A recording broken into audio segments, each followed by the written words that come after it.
So I think what I'm going to do now, I'm politely going to ask, take the spotlight off me, because I'm blushing, and I'm going to ask politely Andrea and John Campbell to the front, and I'm going to do a bit of Q&A from the audience, because it needs to be interactive.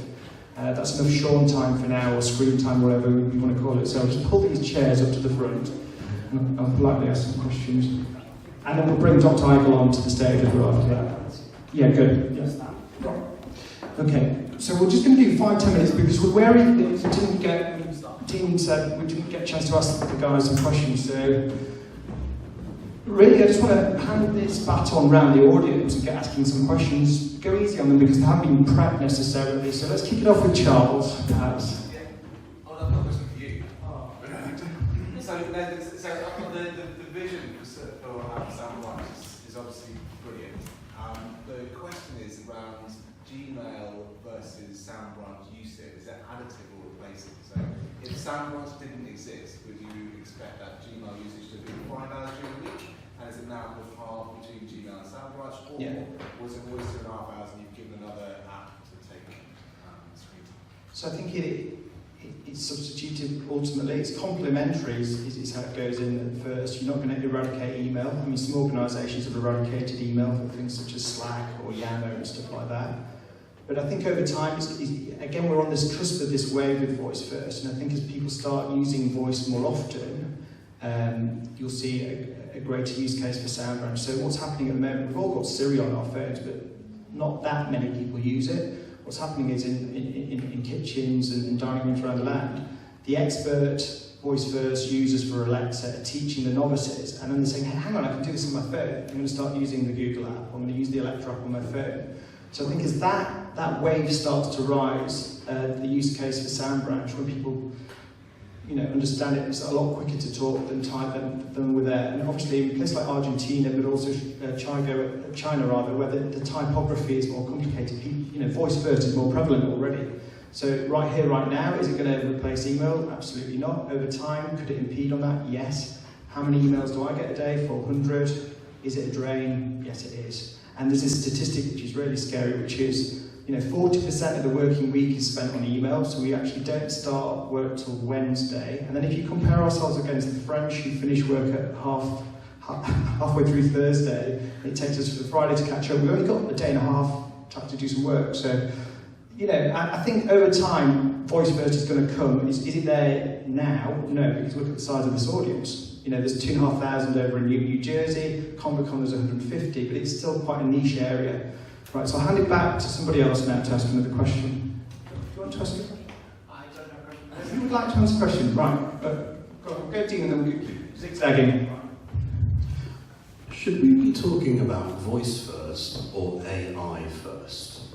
I'm thinking from a contact centre point of view, or could even be a recruitment point of view. Different people will have different preferences at different times for different uses. Should we not basically be capturing everything, and then it's actually the intelligence is in the AI layer rather than specifically voice? Would you like to say that first? I guess I think there was a slide before showing the different interfaces, and the first one was like CLI, so still like some people want to use command line, and I think your question is, can it be intelligent enough to tell you what interface to use? I think it can be in the future. So if I start, it depends on how I start my conversation. So I think it is voice first, but then it's how do you then follow up? So if I'm asking for the weather, I don't want it to show me a web page. I want it to kind of read that answer out for me. So it's already doing that a little bit, but I think that's based on the intent of the user. It's very personal. I'm voice third. Yeah. I'd much rather use the weather app. But you've already made that. Yeah. But I suppose you made that choice when you decide what device to pick up. So it will be difficult. I guess the current manifestation of the products is a speaker. So I'm not going to ask to look at pictures of beaches to the speaker. I will go to my laptop. So we're making that decision already beforehand. So I don't see how it needs to do that AI decision to decide what interface to respond with. it's a difficult one. Until everything's connected and all your different devices are connected, then it's not going to be able to decide, right, well, you've asked this question, I'm going to respond with this use. You're deciding. Yeah, exactly. It's human, so you as a human decide what to use, when to use it. Yeah. But I thought your question was, is it the case that you do the input, so you ask it a question, and then it comes back with the most appropriate form of response, be that it shows you something on a screen or it reads it out to you. And I think it's still quite far away at the moment in time, but you can see the steps that all the companies are making towards that by enabling the assistance on all different types of devices.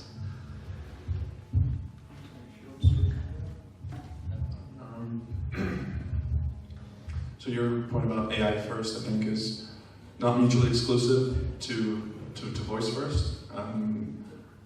I agree with what you said was, like, you know, there's different interfaces for different things, but the world is already becoming AI first very quickly, right? AI is more about processing the information and figuring out what to do with it, whereas when we speak about voice first, at least, it's more of, this is an interface with which you can interact with that information if you want to.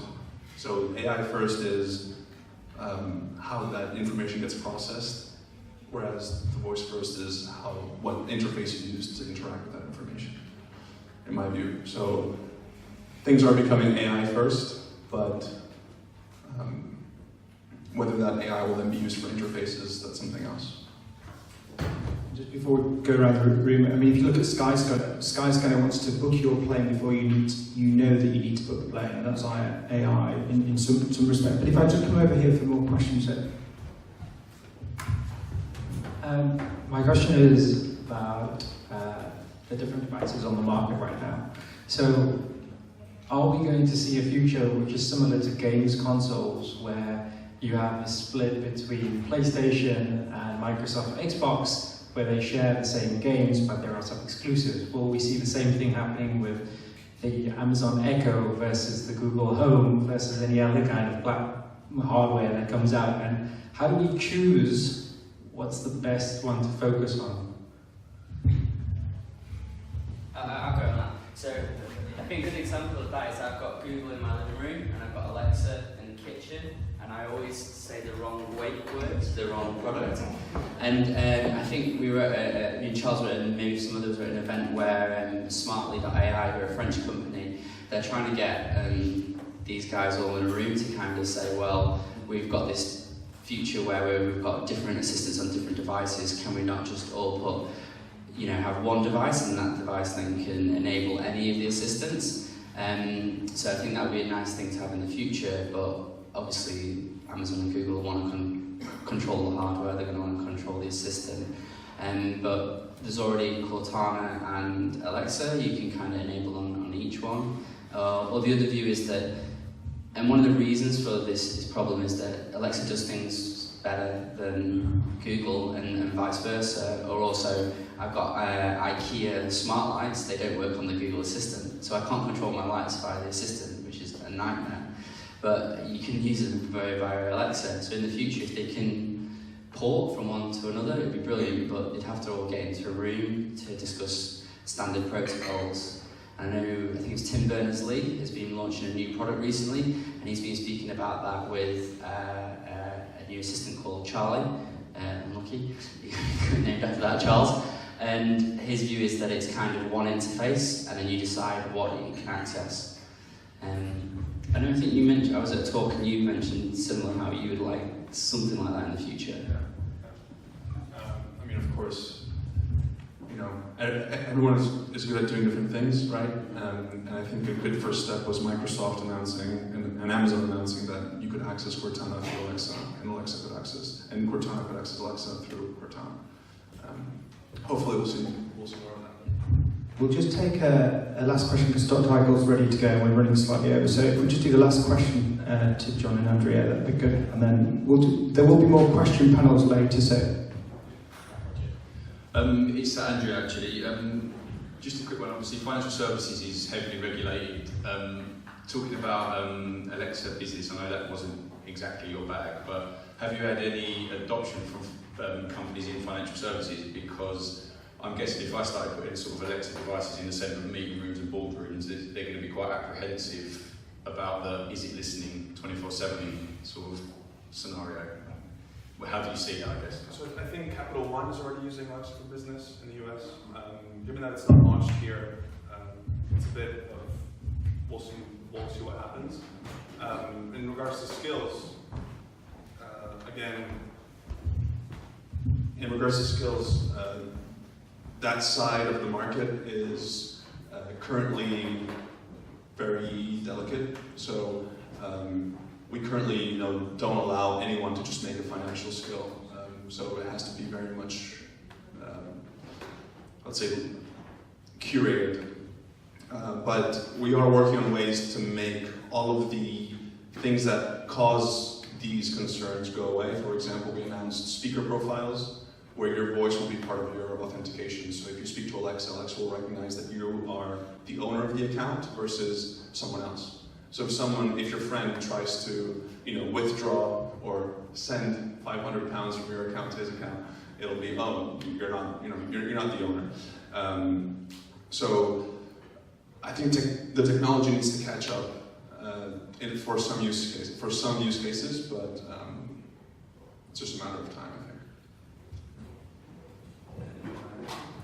I was going to say, we work with one financial company and they're very interested in particular use cases, so that's where their product is like Forex trading software, and so they're thinking it's not going to buy currency, it's not going to sell currency, but it's maybe if they wanted to check the stock at a certain time 3 years ago, that might be quicker. But obviously it depends on the environment, because if it's a massive room and there's loads of non-traders and they're all shouting at each other, it might not be conducive, but if they're in their own room, then it might work, but it might be particularly intense. That's what our financial clients are looking at the moment.